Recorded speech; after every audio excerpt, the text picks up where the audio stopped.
Good afternoon. Welcome to NewsWire here on SportsGrid on this Monday after the madness. Wow, what an incredible weekend in the NCAA Tournament with some major upsets that were certainly unpredictable. We'll dive into the very latest there. Also check in on the latest in the National Basketball Association, of course, on the PGA Tour as well, and cover you on everything happening with prediction markets, sports betting, and everything else, as you can imagine, talking some NBA with we got Gilbert McGregor on the show, Carlin Gay talking some college basketball. So stay with us here on the grid for the full hour as we have you covered with recaps and previews of everything that is to come.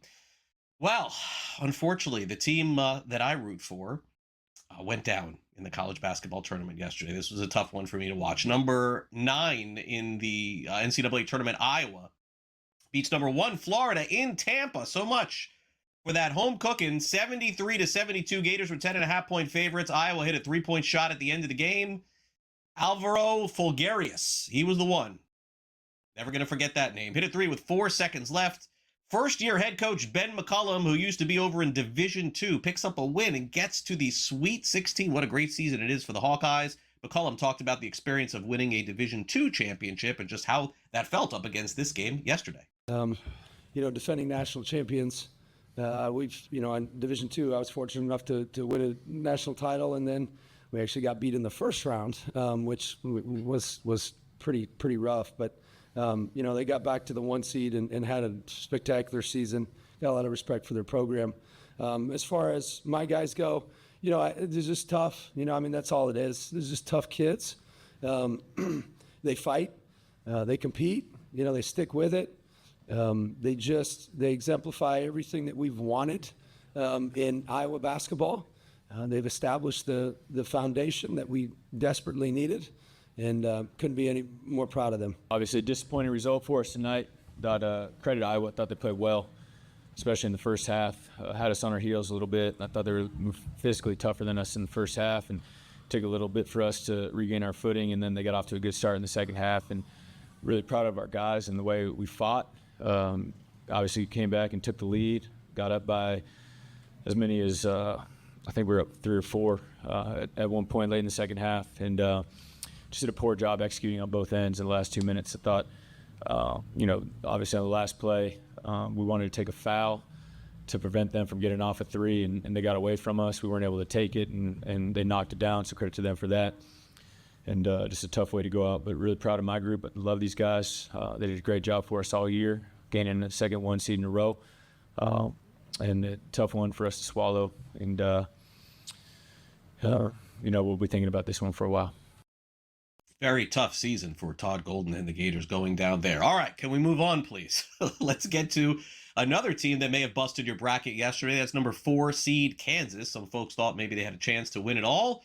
Not so much. Guess who? Yep, that guy, Rick Pitino, back in the Sweet 16 yet again. St. John's beats Kansas 67-65. They didn't cover the short line here. 4th different school. That's incredible that Rick Pitino has taken to the Sweet 16. Providence, Kentucky, Louisville, and now St. John's. In fact, one of the final plays of the game, Rick Pitino went through with the media, including a player who had done nothing throughout the game, asking to get him the ball. Funniest thing I've ever been involved with. So we're going to run a play, but they got fouls to give. And Bells comes up to me and says, run power, which is a high back screen pick and roll. So I walk away. I said, okay, power. I walk away and said, wait a second. He hasn't scored a bucket, and he wants to run a play for himself. And then I'm thinking, as I'm walking, I said, but he's Bells. And not only did he do it, he went with his right hand. So, real proud of him, because to want the ball when you haven't made a shot is unbelievable. So both of these guys had major impact in us winning tonight. I'm so happy for St. John's and the fans. We had great fans out here, and we get to go to D.C., and I'm just so jubilant, so happy for the fellas. We've taken it another step now, so it's just awesome. Proud of our guys, and now it's just starting. The fun's just starting. The tournament is one of the things that makes it so great is that it can be great, but it can also be cruel. And, we obviously put ourselves in a position to play from behind the whole game, and then really competed and played great down the stretch, and just didn't finish what we had started down the stretch. But certainly disappointed, sad for our guys because they tried so hard, but just a tough afternoon. It's been a tough Questions for the students. It's been a tough run for Kansas in the NCAA tournament as of late as they go down. Meanwhile, if you have Connecticut going to the Final Four, you're feeling pretty good right now. The number 2 seed, 5.5-point favorites, beat UCLA 73-57. Alex Caravan with 27 points, and Dan Hurley, after the affair, says the team did exactly what they needed to advance. A program of UCLA's caliber, coached by, not only Mick, who's one of the great coaches in the game, but just, one of the best staffs too. And, obviously we're fortunate, that, maybe their best player doesn't play in the game, and we get Silas back. And obviously Silas gutted it out before he asked the minute restriction. It was 20, a little bit over that. But, I just thought this game was all about, Tarris's workman-like performance, Braylon, stepping up, big-time performance as a freshman in a big spot, and then just the greatness of the man next to me, just should be celebrated at all corners of the media. And I know he's going to start, look, he's getting uncomfortable right now. But, yeah, I mean, this man's greatness and what he's done in college basketball the 4 years, I mean, like literally every outlet should be doing a story on this man and just his career in college. It's no one's been better in college sports the last 4 years in terms of being a winner. So thank you, Alex. Congrats to UConn. They were better than us tonight. Our guys gave the effort. We couldn't score the ball. Can't win. Can't score, can't win. That's a lot of their defense. So you got to give them credit.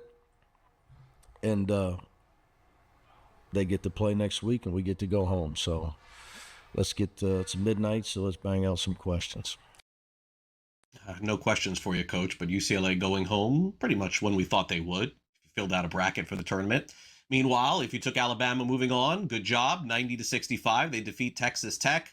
Latrell Wrightsell had 24 points for Alabama. Unfortunately for Texas Tech, they were missing J.T. Toppin. He was out due to injury, probably had a big factor in that one. And also Purdue took care of Miami 79-69. Purdue was up late in this game, ended up closing it out.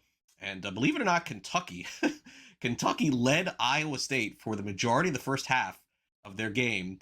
But ISU just stormed back as 4.5-point favorites, and they end up winning this one. And they outscored Kentucky 51-33 in the second half. All right, real quick, I'll go through some other headlines here, and then I want to get to golf and some baseball here. Arizona beats Utah State 78-66. Utah State kept this close throughout, but Arizona ended up winning. Tennessee moving on, the 6 versus the 3, so not quite the upset here because Tennessee was a light favorite, but they're going back to the Sweet 16, fourth straight Sweet 16 for Tennessee. The big story of the tournament thus far has been Texas. They were in that play-in game early last week. They ended up winning 3 games last week, beat Gonzaga 74-68. The Zags were 5.5-point favorites. They were in my Final Four, and now they're out. And Nebraska keeps moving on. They beat Vanderbilt 74-72. They were 1.5-point favorites were Vanderbilt, and basically Nebraska is one of those surprise teams thus far because they hadn't won an NCAA tournament going into this thing. All right, the Valspar Championship goes to Matt Fitzpatrick, one of the tune-ups for the Masters. Matty F, comes through. By the way, Brady Cannon on our show picked this guy to win the championship last week. Impressive. And also the Blue Jays have extended their general manager and manager for the upcoming season, specifically John Schneider's their manager. He'll be managing for the immediate future. All right, Carlin Gay is up next. No perfect brackets are left. But what's up on deck for the NCAA tournament on Thursday? He'll join us next and tell us. You're watching NewsWire here on SportsGrid.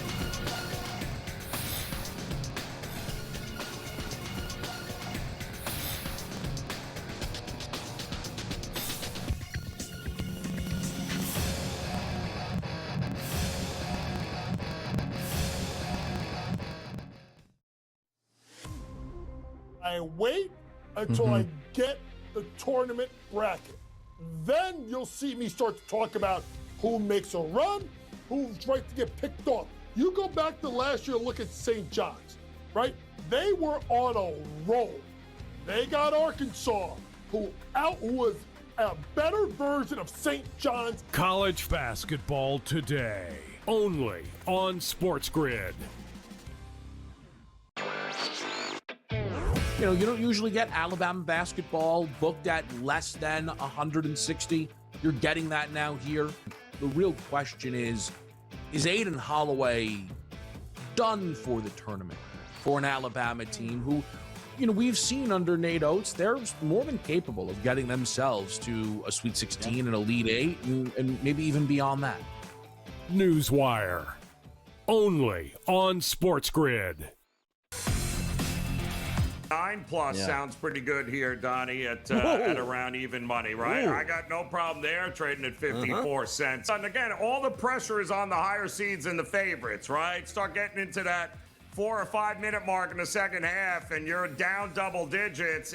Some teams, it does not get better, Donnie. They don't pull themselves up off the court. Prediction Markets Edge, only on SportsGrid. NBA Central sent out a tweet yesterday. Hornets announcer Eric Collins says Jalen Duren is one of his favorite players to watch. Quote, I like talking about that body of his cut up like coleslaw, end quote. Interesting. Yeah. Not quite sure what the reference to coleslaw is. No idea, Donnie. I have no idea. The Early Line, only on SportsGrid.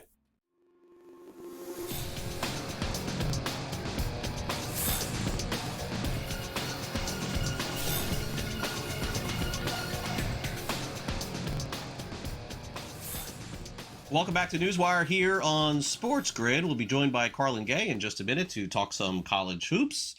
As I see him coming through here, it's going to be a fun weekend coming up for the NCAA Tournament. More specifically, a fun game for the University of Connecticut. The Huskies move on by a final of 73-57. The 2 seed looking very strong. Is it possible that UConn gets even with St. John's, who they basically had a hard time with just a week and a half ago? Here is Dan Hurley on a potential rematch. I just think us and St. John's are 2 of the best teams in the country. And, I guess we obviously both hope for, a meeting in D.C., a 4th meeting. But, I guess it stinks a little bit that they threw us both in the same region. It feels like the combination of St. John's being underseeded as well as putting us both in the same region. I don't want to get myself in trouble with the selection committee, or the NCAA, but I'm not a rule breaker, so I can't make stuff up on me. But yeah, it'll be a live building. It's probably a little bit early, but obviously I think we've got to try to support each other. It's pretty brutal on Twitter, I think, and social between our fan bases, but I think we got to kind of try to come together on Friday night against our opponents so that then we could have a bloodbath on Sunday. Oof. Look forward to that, Carlin. A bloodbath on Twitter and social media. You don't hear coaches usually refer to that. Carlin, welcome back to NewsWire. What a fun weekend it was for the NCAA tournament. Dan Hurley is the quote that keeps on giving, like he's always fun with these post games. But look, you got to feel real good if you have Connecticut in your bracket going pretty far at this point. They look like one of the more dominant teams going into this thing. But as he said, is the roadblock St. John's? I guess we'll see. Yeah, and I wonder if he was talking about bloodbath between he and the referees and not just the fan bases out there. But, it's going to be pretty exciting for us, The weekend wasn't, because we didn't have the Cinderella story that everyone kind of loves and, loves to kind of root for and cheer for. But the reality is, when we get down to the Sweet 16, we want to see the best teams on best teams. And that's what we're going to get. You're going to get UConn against Tom Izzo and Michigan State. Whenever you look it up, Michigan State is in the tournament. I think Tom Izzo has the record right now, active record streak for longest streak in terms of bringing a team to the tournament. And he's accustomed to getting to the Sweet 16. And that is going to be a war, right? Like, it's not going to be a basketball game. It is going to be an all-out physical war. And the team that has one. And I do like UConn's chances because they have guys that have been here and done it before. Like, they still have some residuals from their championship team a couple of years ago. And that championship team, by the way, went back to back. So, with Dan Hurley, who is one of the best coaches in the country, Tom Izzo has been there and done that. But I do like UConn coming up in this one, in the Sweet 16 matchup, because it's they do have a little bit more of the it factor, I guess you would call it, to get past in the Sweet 16. I didn't realize it's been this long since St. John's got to the Sweet 16. 1999. Wow, that's really a long time. And St. John's, last time they were there, as I look at it here, I mean, Ron Artest was like 3 names away from where he is now.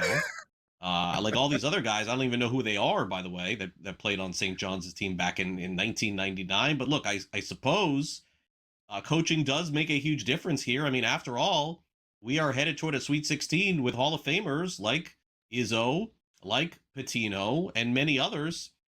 I mean, what's left there to be said? I mean, Pitino is simply one of the greatest college basketball coaches of all time. That's it. He just knows how to win, right? Like, he just knows how to win. And I was lucky enough, Craig, as you know, I do some FIBA play-by-play. I was lucky enough to be around him when he was coaching the Greek national team and kind of see him behind the scenes and doing press conferences sitting right next to him.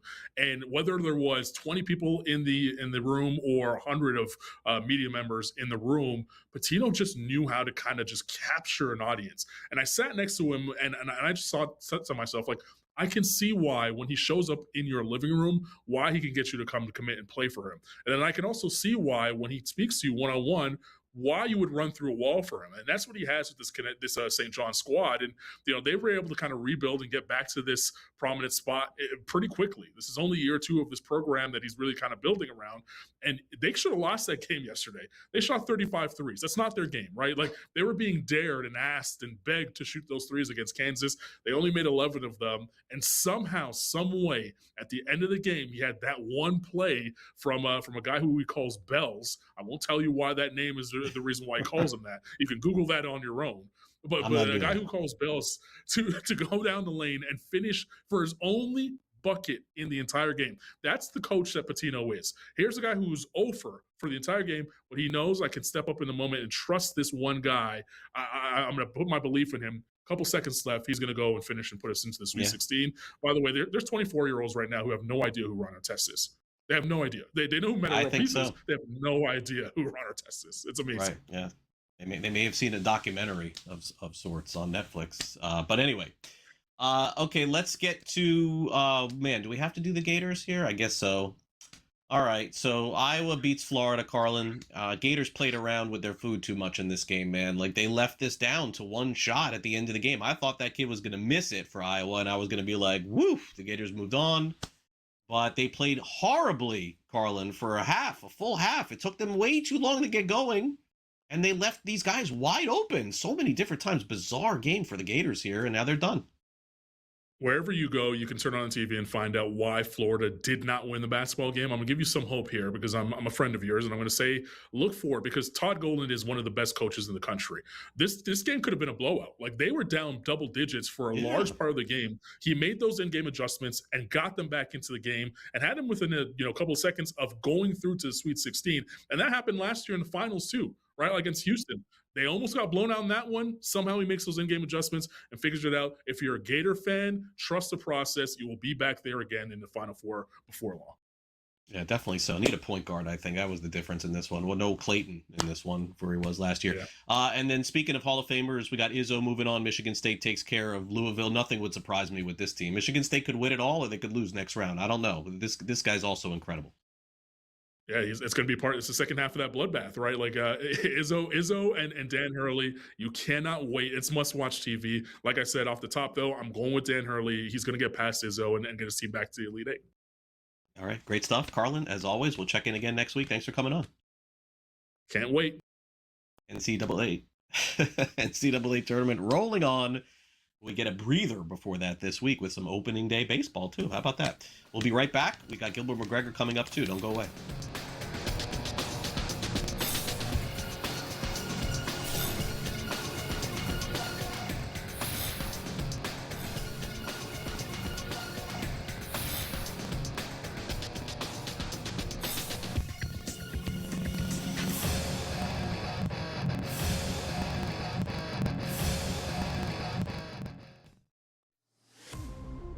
I wait until I get the tournament bracket.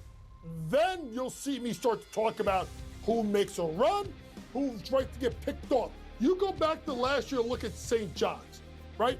They were on a roll. They got Arkansas, who was a better version of St. John's. College basketball today, only on SportsGrid. You know, you don't usually get Alabama basketball booked at less than 160. You're getting that now here. The real question is Aiden Holloway done for the tournament for an Alabama team who, you know, we've seen under Nate Oates, they're more than capable of getting themselves to a Sweet 16 and Elite 8 and maybe even beyond that. NewsWire, only on SportsGrid.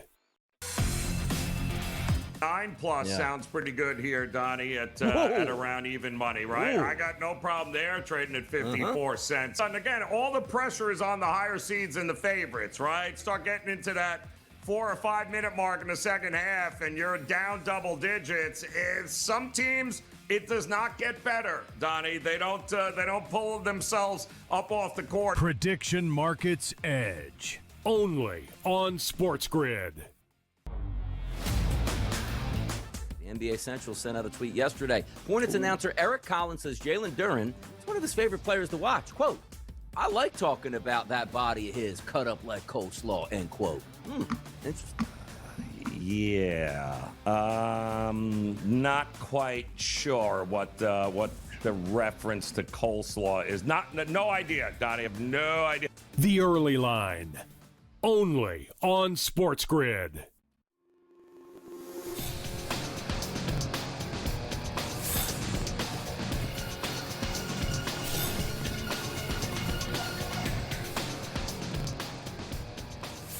All right, welcome back to NewsWire here on SportsGrid. Gilbert McGregor, we're paying him overtime to be with us here from Sporting News here on the show. He's going to stick around with us to preview the games coming up this week, Thursday, 7:10 p.m. Eastern. Man, what a week we have ahead of us. Opening day baseball and the NCAA Tournament, and then getting closer to the Masters too. Carlin, I mean, get that couch all seated here for the weekend, you know? Like, I mean, this is going to be a great weekend of sports, but...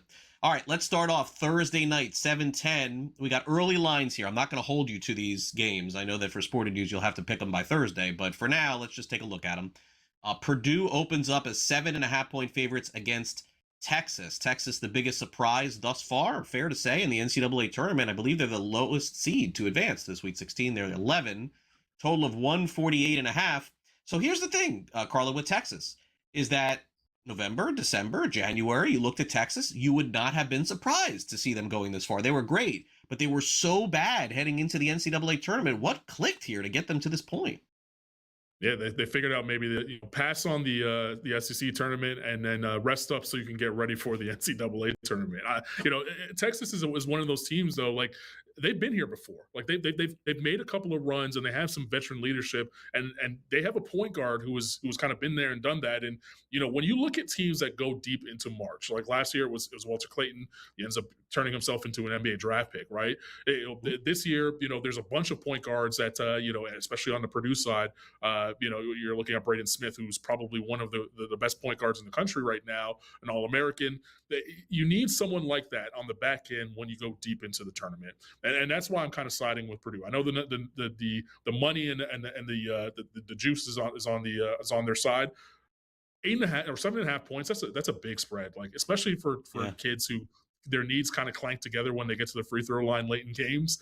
The back door is going to be open on this one. If you're looking at points, I would take the 7.5 with Texas because I think they'll play hard to the end, and the back door will be open because there'll be some fouls and some missed free throws. But if you're looking for the outright winner, I think Purdue is going to have enough to get to the Elite Eight. And, this is a chance for Matt Painter to kind of prove to everybody in the country that he's not just a regular season coach. He's a guy that could get it done in the postseason as well. Yeah, I mean, look, Purdue's the better team, but Texas is playing the best basketball maybe of any of these lower seeds in the tournament. And so that kind of leads me to this next game here where, look, full transparency, with covering baseball and being a baseball, I don't watch every single tournament game. I'm not that guy anymore. But I watched Iowa play, and I would be shocked, Carlin, if that wasn't the best game that they're going to play in a long time. I mean, they made every shot. Threes, they got every rebound. Seems like the Gators couldn't get out of their own way. And so I'm probably going to take Nebraska here because, I've watched Nebraska a couple times, but in seeing the way that Iowa played, I think they have to play that exact game in order to beat Nebraska again, and I'm going to bet against that. I'm going to bet there's some regression to the mean on this one. You know what? I hate disagreeing with you, but I'm going to have to do that. You know, Iowa is, again, another team that's playing in the tournament that's really well coached. Ben McCollum, you know, he made his bones about him in D2. He's now being able to kind of show it on the national stage, and he had the perfect game plan to beat Florida. Like, he was actually out coaching Todd Golden, who I just, you know, bigged up in the last segment, saying that he's one of the better coaches in the country. Golden had to make those in-game adjustments to figure it out to get back in the game with a much more talented team. Iowa should not have been on the floor with Florida. They shouldn't have been on the floor with Florida, and they end up beating them. And got them through. When you look at the point guard play, Bennett Sturtz, one of the best point guards in the country. He's a little bit older. He's been there and done that. I think he's going to get this victory. And to me, he will start showing up higher and higher on draft boards based off of not only this game coming up against Nebraska, but even the last game against Florida, because he had a terrible shooting night against Florida, but still found a way to impact the game and made the winning play when it mattered most. Give me Iowa in this one to go on to the Elite Eight. And again, another team that hasn't been this deep since the 90s. It's insane. Yeah, I'm going to change. I'm changing my pick here now with Carl on here on my she's convincing me otherwise. Okay, so Arizona plays Arkansas here, and Arizona has been one of the best teams in the country. That's well documented all season long. This is the highest total, I believe, of all the games, 166.5 as we move on here. So it tells me that we could get a fun game, but you know, the Hogs, I don't know. Like, I'm not sure that they have enough in this one to beat one of the best teams in the country. Are they vulnerable at all, the Wildcats? I have the Wildcats winning it all, right? Like, that is my pick to win it all, bar none. One player in this entire tournament scares me, and that is Darius Acup Jr., who is by far the biggest game breaker for me right now left in the NCAA tournament. I still have Arizona, but I think Arkansas keeps it close, and Acup is going to be a top 5 pick by the time the NBA draft comes around. Harlan, I'm going to say goodbye for real this time to you now. Thank you again for coming on the show. Really appreciate it. Double segment for you today. Thank you again. We'll see you next week, or maybe coming up in a minute.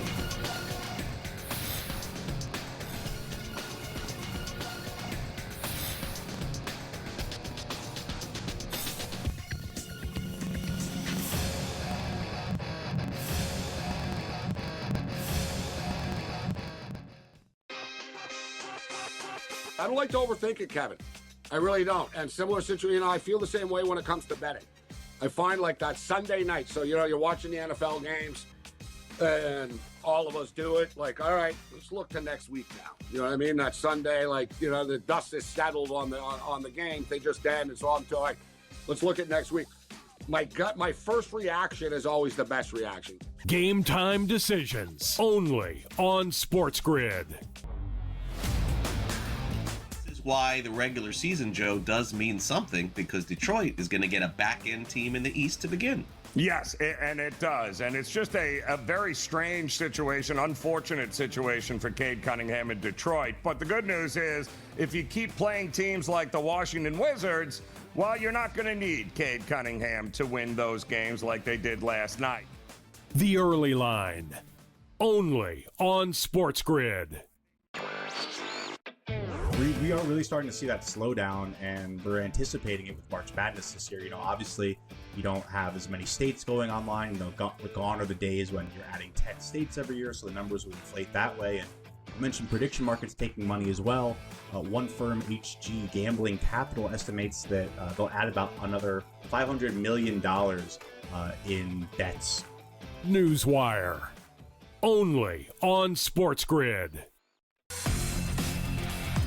You can put your skill and your luck to work on Kalshi. Why?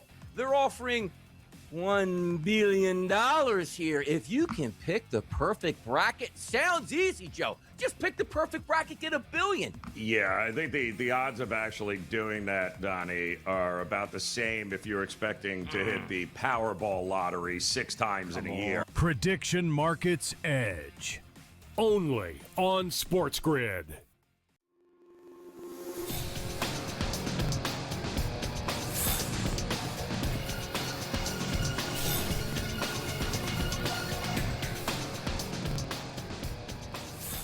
Welcome back to NewsWire here on SportsGrid. Let's bring in Tom Vecchio from SportsGrid and also from Pro Baseball Today. Tom hosts along with me sometimes, fills in for me sometimes, does a great job talking baseball throughout the network. And so we got a game coming up this week, and we'll get into that in a minute. But first, let's get the news of the day in Major League Baseball, which I got to ask you at this point, Tom. At some point, it becomes more than bad luck for the Atlanta Braves. I mean, we went through this with them last year. They had a bunch of injuries. They started off the season. They couldn't win a game in the first 2 weeks of the year.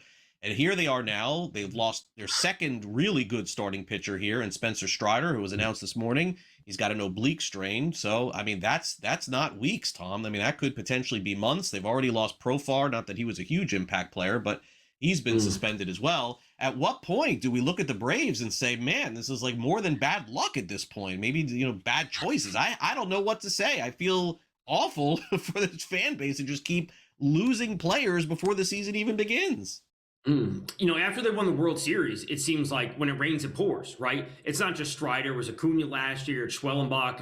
It's Smith-Shawver, Waldrop. Like, they are just never at full health, and that's what it comes down to. I believe their lineup is due for a bounce back. Austin Riley has looked great this spring. So, when you see Chris Sale at the top, Ronaldo Lopez also, going to be pitching this year finally. Like, to me, I look at him like, man, they got to slug their way to some wins. That's what it really comes down to, because the back end of the rotation, seeing Grant Holmes and Bryce Elder, that doesn't inspire a whole lot of confidence. So what I said to Donnie yesterday in Pro Baseball Today is, like, if they can almost tread water until we get Smith-Shawver back, and now I guess Strider and Schwellenbach, and they have to be in the race, because if they fall too far behind on the Phillies and the Mets, and the dynamic of the entire NL wildcard, the season's over at that point. They have to tread water and be in the hunt, and then they'll be okay. But it's about maintaining that until they all get back healthy. Yeah, and their number has dipped a little bit. It was in the high 80s. Yeah. Now it's still high 80s, but 87.5, 86.5 is the number for the Braves. So, look, it's a very long season. I always caution everyone with injuries at the beginning of the season. It's really what happens in the summer, and that's a big part of it too. And Tom, I know, has some futures that we're going to review with you here on the show. But first things first, on Wednesday night we have one baseball game to discuss, and I think that this is going to do really well from a viewing perspective, for just the shock factor alone that you're getting opening day on a streaming service for the first time ever. Netflix is going to carry the Yankees and Giants, and so if you're a fan of these two teams and you don't have Netflix, I feel like you're going to buy, but for everyone else, they may just miss. They just sit out opening day, which is crazy to think that would be the case. I will be tuned in. I want to see just how things are going to look. Like, baseball on Netflix is new for me, so I'm curious. I am too. I think that the Dodgers should be opening, kind of give the World Series champs like their whole ceremony, whole, pomp and circumstances, what I think should be happening. But, it's good to see, especially two big market teams opening things up. We're going to be seeing two great pitchers with Webb and Fried on both sides. There's plenty of star power. Obviously, Devers now with the Giants has had plenty of success against the Yankees, so there's a little bit of a storyline there. Obviously, Aaron Judge, we know this. I really like the Giants overall this season, obviously backed by a great pitcher's park. I do like their pitching depth, but, when it comes to the Yankees, it's really going to come down to, can they slug their way to power a lot of the time? And still, with Rodon and Cole missing, they're still not at full strength when it comes to their pitching staff. So there's a lot of interesting storylines for both teams coming into this. Yeah, I would agree. How about props for you? You said you like the Giants this season at 80.5. That's one of them. Yeah. And, they didn't do a ton, Tom, in the offseason, but they still are bringing back a player that they didn't have the entire year last year in Rafael Devers. That's a huge factor for them this year. It is. I like their pitching staff overall from top to bottom. I like their bullpen. I like their lineup. Really, when it comes to the dynamic of the NL West, I'm just not factoring in the Dodgers too much. I'm not factoring in the Rockies too much. Sorry if I have to say that, but it really comes down to what we see from the Diamondbacks and the Padres. And really, with the Padres, their lineup's great. We know that, but the pitching staff is just not good right now. And Joe Musgrove on his way back. When's that can happen is Darvish can be ready to go. But when you see the back end of that rotation with German Marquez and you see Walker Buehler, it just doesn't inspire a whole lot of confidence. Their bullpen's fantastic. Everyone knows that. But it's about getting the leads and then getting the bullpen in. And then it comes to the Diamondbacks. I think their rotation may be kind of sneaky good, but their bullpen's terrible. So they're going to be in a situation where they can score a ton of runs, and Corbin Carroll can score 100 runs this year. But it's about them maintaining those wins and actually not blowing leads and just coming away with that. So I'm a little bit wary on both the Diamondbacks and the Padres, which lead me to the Giants just going over 81. They have some room for errors. I'm not saying they'll break any records, but they can get to 81 wins. Okay, good stuff there. You also like the Rangers this season, which does make some sense. I mean, when you're looking at the division just in particular, I saw Houston play a ton this spring in person in spring training, and I like their team, and I like the fact they added Imai. But then when you look at that opening day lineup, Tom, with Houston, it has the names, right? Like it has those names that they've had in the past, but they're all, a lot of guys are older on that team. This is not like that hot prospect young team where they're always calling somebody up that ends up performing. I mean, maybe Cam Smith is that guy this season, but generally speaking, Houston's an older-ish type team. Right. Hunter Brown's a great, frontline ace. The rest of the rotation is good. It's not great. Josh Hader's not healthy to start the season. Correa's getting up there in age. Like I said, Altuve, Christian Walker's coming off a really down year. Like, they just don't have the pieces. So when I like the Rangers, it's just because I think the pitching depth is really solid.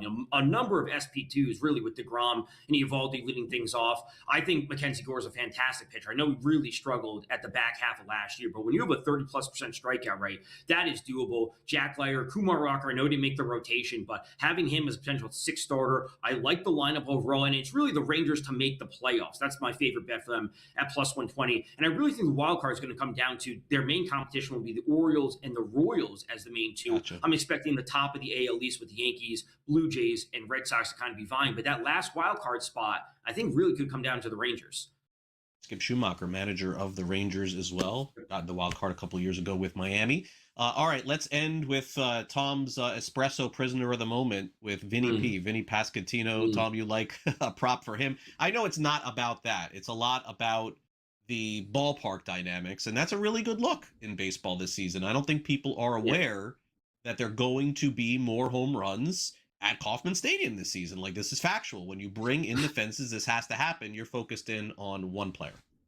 Yeah, it'd be Vinny P, and his home run prop is 25.5. As you see there, it's a little bit juiced to the over. I'm kind of foregoing that and going straight to 30+ home runs, which is sitting up at +150. So because home runs are so variable, I'm willing to, I'd rather shoot for the plus money just because there's variance in it. And if he ends up at 28, so be it. I still think the look was right. But to your point, they're bringing the fences on the corners. They're also lowering them from 10 down to 8.5 in terms of the wall height, which is important. Vinny P, he strikes out a little bit, but he does have a ton of power, and the pull air rate is very highly correlated with players that hit a ton of home runs, especially to their strong side. The lineup overall is going to produce runs. So when we have a player that's going to be hitting in the heart of a lineup, and I'm expecting big things from Jack Caglione and, of course, Sal Perez and Bobby Witt and Carter Jensen, like they have a ton of power in that lineup. That will only be accentuated. If we look back to last season, if you look at Baseball Savant, the expected home runs for players, and then look at the negative differential in terms of their actual home runs and then the expected home runs, we saw Vinny P as the second greatest differential, negative differential, second only to his teammate Sal Perez.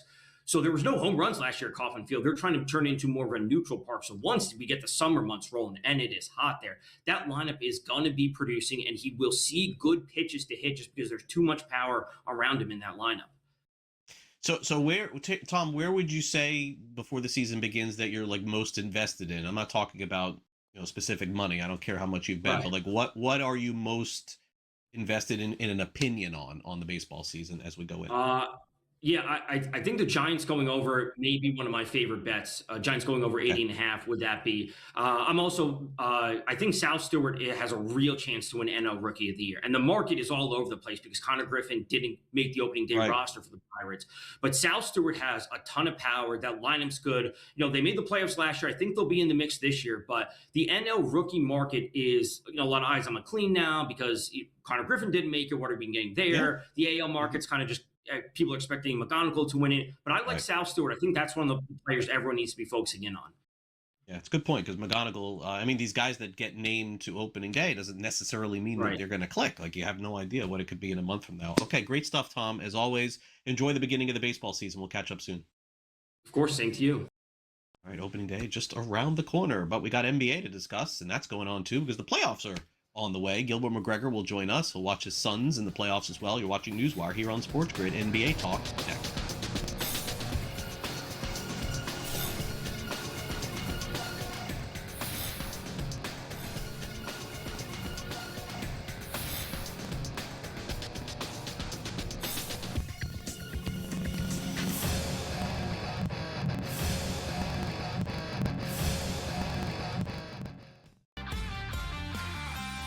It's not sustainable. Pitches thrown too hard and not being healthy, so that don't benefit anybody as well. So it's better to, if a guy throw a 97, why not just throw 94, 93 and learn how to pitch? And then you can last longer. So it's more about keeping the product, on the field and being on a consistent basis. Outspoken with Dan Cilio. Only on SportsGrid. What about the expansion stuff?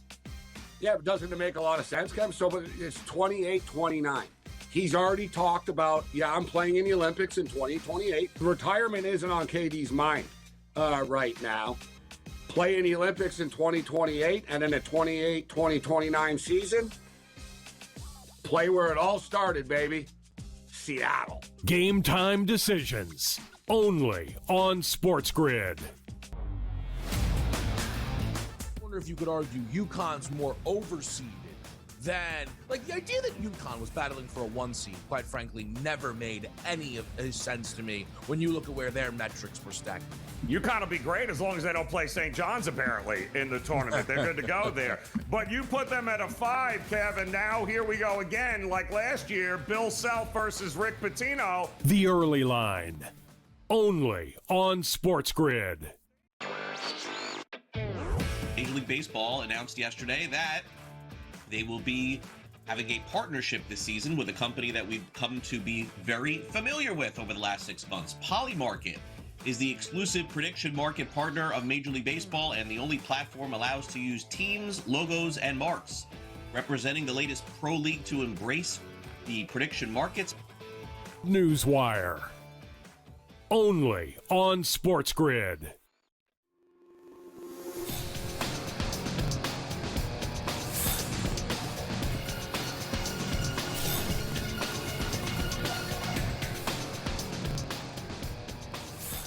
Welcome back to NewsWire here on SportsGrid. Craig Mish with Gilbert McGregor from Phoenix Sports covering the Suns. He's getting ready for a playoff run here. I hope for Gilbert and I hope for his wallet that the Suns do make a little bit of a run here because it's always better when the team you're covering is doing well, Gilbert. I've known that for a really, really long time, so I'm rooting for you for that. Before we get to that, let's discuss some things that happened in the NBA and a shocking result in particular. Without Anthony Edwards, the Timberwolves beat the Celtics 102-92. It's the first time that the Timberwolves have won in Boston since 2005. That does seem like a really long time. And Jason Tatum in particular has slowed down a little bit since that hot start that he's had. And Jaylen Brown may be forced to pick things up a little bit. So is this just a one-off, Gilbert? I am very hesitant to get concerned about NBA teams at this time of the season, man. It's like it's coming down to the end. I don't know what they're thinking as far as rest and playing time and everything else because the playoffs are on deck. It's a funny time in the NBA, especially knowing what's going on in March Madness. And people aren't really paying attention to basketball or the NBA side of things. And you see teams have little lulls like this. And I recognize that Jason Tatum is a superstar caliber player, and he's not an easy player to reincorporate. And I think that there was a lot of momentum and adrenaline that kind of got him out to a good start and the emotions that were with that start. Now, it seems like one of the things that will get worse before they get better. They have a little bit of a runway as the playoffs near and approach. So I think that they will be fine, but ultimately things are going to get worse before they get better. And credit to the Timberwolves. They've played really good basketball. They're fighting for a top 6 spot in the Western Conference, and they've all but sewed that up. And Bones Highland was the star of the game in that one. And they've made some savvy moves to build their roster around. So they are holding serve until Anthony Edwards gets back in the lineup. Yeah. So here's the question that I would have for you, Gilbert, because my son is in the fantasy basketball playoffs here, and he asked me when I think Anthony Edwards is going to come back. I said, I don't know, but I'll ask Gilbert McGregor. He's coming on my show today. Maybe he can give me the answer. The playoffs start this week, Gilbert, in fantasy, because you usually don't play that last week. It's disastrous. Right, exactly. It's been about a week since they ruled him out, and they said 1 to 2 weeks. And the fact that they're winning without him makes me believe that they're going to be cautious with him and make sure he's ready for the NBA playoffs. So I wouldn't expect to see Ant back in the lineup until the end of this week, if not later. So no good news there. All right, I'll let them know after school. All right, so the Knicks had a bye last night. They beat the Washington Wizards 145-113. So I'm not going to make too much of this, clearly. But can Boston, you think, catch any of these teams to jump up, you think? Maybe Boston, second seed here? I think that's the only team they got a real shot at. That's what it feels like. It feels like it's going to be jostling, and these games are very important. Last night's results really important for the standings, and I think that you'll see some teams jostle a little bit, and the Knicks took care of business. So it does feel like it's going to be one of those two teams, and it's important to note that Boston is still the favorite in the Eastern Conference because they probably have the fewest questions because we've seen them do it before. An injury led to them falling up short last year. So it'll be a fun race in the Eastern Conference, and it's really interesting to see Detroit fall where they've fallen. Yeah, as you see, Detroit now 7-1 to win the East, and because don't know the status of Cade Cunningham going into this, doesn't seem like he's going to be back for the next week or so. So there are the current odds to win the East, and as you see, Charlotte, Orlando, Philadelphia picking up the rear there. All right, let's get to some games tonight in the NBA. Speaking of Cade Cunningham, the Pistons right now are just trying to hang on for dear life and get him back at some point because, they're lucky they're going to have a high seed. Maybe they'll get a play-in team and win that. But right now, the Lakers are just playing better basketball than them. They're 2-point favorites, total of 226.5. Everyone here in South Florida was just enamored with the way that LeBron has been playing or has played. He's climbing up every chart in terms of historical, but he's also playing great basketball right now, too. Lakers -2 tonight in Detroit. I like the Lakers. They've been playing really, really good basketball. And the thing about teams right now, when they just find ways to win, like that Magic game, when it seemed like the Lakers were bound and destined to lose, they just found a way to win. Same applies for that game against the Nuggets last weekend. They're finding ways to win. The Pistons aren't necessarily the same team without their MVP in Cade Cunningham. And as you mentioned, LeBron James is really settling into this role and being that second or third option with Luka Doncic and Austin Reeves carrying the brunt of the load for this Lakers team. And they're clicking at the right time. 76ers 39-32 on the season. This is an incredible spread here, so you'll have to catch me up with what's going on here with Philadelphia because OKC is 15-point favorites on the road tonight. I understand that SGA has to play to win the MVP. I get that part. But this is a huge line for a team that's 7 games over 500. Is Philadelphia missing everybody? I know Embiid, but is Philadelphia missing everybody tonight? It's more about who's not available for them. And I know Joel Embiid has been out, and we don't know if he's going to get back or what's going to happen with him before the playoffs. Tyrese Maxey's been dealing with some things as well. And the Thunder are a team who tend to cover. This is an interesting team over the weekend. I think they were favored by 20.5 points against the Wizards and go into the fourth quarter up 7 or 8, and they still found a way to cover. So this Oklahoma City team beats you, and they make a statement when they beat you by the way that they beat you. So I can see them going in, and they're really also trying to find their stride before the playoffs because they're getting Jalen Williams back in the lineup as well. So this is a Thunder team that's motivated to finish first in the Western Conference because the Spurs are still on their heels, and they like to dominate when they get a chance to. What's interesting, Gilbert, is the odds to win the West have only shifted more toward OKC through this whole entire time. They're still favorites, and now minus money, -140, followed by the Spurs, who have had their number during the regular season, Denver, Minnesota, the Lakers, and then if you want to take a deeper stab at it here, you can see that the Rockets could be in play too. Anybody else is like super long odds. Do you think it's among those 5-6 teams here? Could we include Houston, you think, and LA in that? Houston, I think, is flawed. I think LA having Luka Doncic could make a run just because of how well he's playing the game. But when I look at those top 3 teams, I actually think that the Nuggets, if things can click for them, they've been dealing with so many injuries, but the Nikola Jokic problem is one that nobody in the NBA can solve, including the Oklahoma City Thunder. So if they're healthy, I think they give the Thunder the biggest run for their money. I think the Spurs need a year or two of growth and learning what the playoffs are like before they're winning championships. Before we wrap it up, Gilbert, the team you cover closely, the Suns, had a big win last night over the Toronto Raptors, a really good team, and they blew them out. Is there hope that they can get out of the situation they're in? I believe they're the 7th seed in the West. I know they would love to get to 6. Is that possible for them? It's tough now. I think they're 4 games out of 6 with 10 games left to play, and their big thing is just getting healthy. The Suns are down 6 guys. They've been down 6 key guys for the last couple of games. So if they can get healthy over the last 10 games, I think they can give a run for people. They've played well against the Spurs this season, and that would be their matchup if they finish with the 7th seed. So they can make some noise in the playoffs, and that'll be interesting when I talk about how long that series will go if we actually see that series. Well, hope for you, Gilbert, that definitely is the case. As long as Devin Booker is playing, it seems like they got a shot. All right, Gilbert, thanks again. Appreciate you coming on. We'll catch up again soon. Always a pleasure, Craig. All right, Gilbert McGregor. Follow all of his Phoenix Suns coverage throughout the NBA playoffs. For Gilbert's sake, I hope that's a long period of time. We'll be right back to wrap things up. You're watching NewsWire here on SportsGrid. We'll be right back. Don't go away.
All right, welcome back to NewsWire here on SportsGrid. I think this is our first show of 2026 here on NewsWire where we have not had a single NFL comment. And today, and we're exiting the month of March. It's just that time of the year with a lot of other stuff going on. So we got to make do on that. ESPN reports that Jackson Smith-Njigba has reached an agreement with the Seahawks. Get this, folks, on this number here. I got to read it, sorry. 4 years, $168.6 million. Wow. $42 million a year. I think it's fair to say that Jackson Smith-Njigba is a top 2 or 3 or maybe number 1 receiver in the National Football League. But wow, $42 million a season. And we still have people telling us there's something called dead cap money in the NFL. I mean, please, the amount of money that they are giving these guys, that is crazy. For 5 months out of the year. Anyway, there was some football over the weekend. In case you missed it, I did, but I got caught up on it. Also, a umpire gets caught with a hot mic. And how tall are players in Major League Baseball? Maybe not as tall as we thought. It's time now to end the show with some last licks.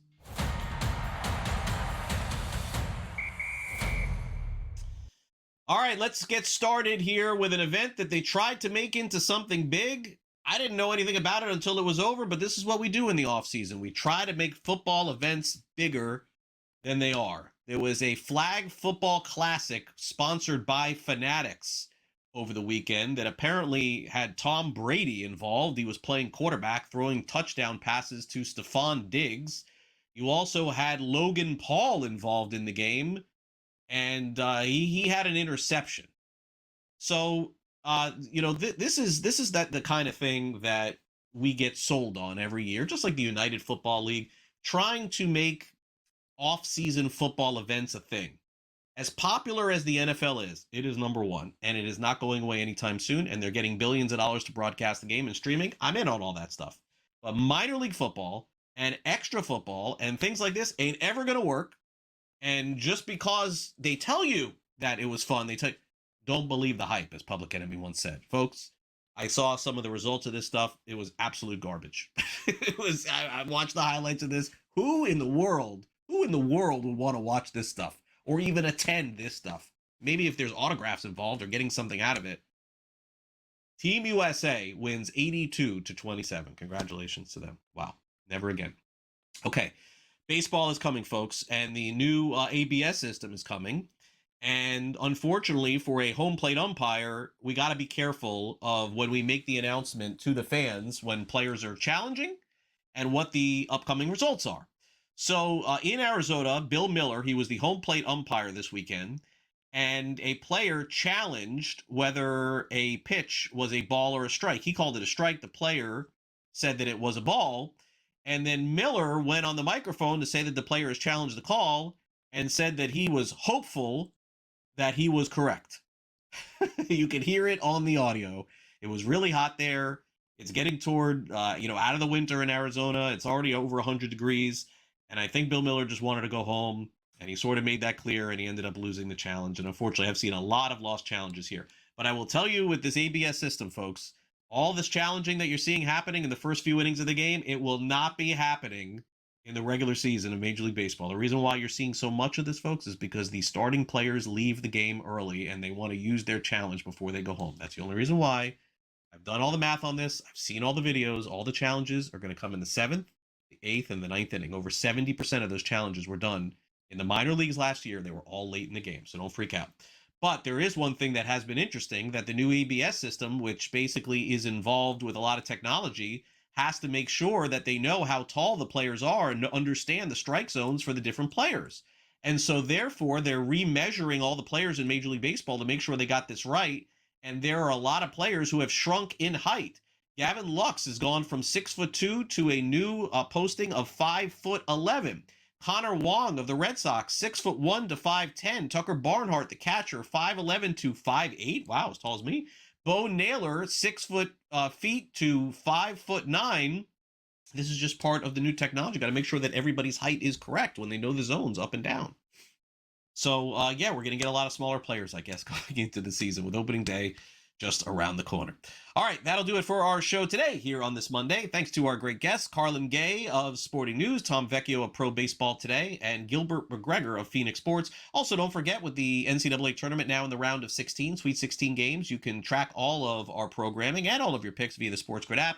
There is the screen. Just put in your QR code right there and download the app, and you're all set to go. That'll do it for the show. Thanks again to Tommy for taking care of business, and also Frank as well. I'm Craig Mish. Enjoy the rest of the programming here on SportsGrid. See you back here tomorrow for our next edition of News.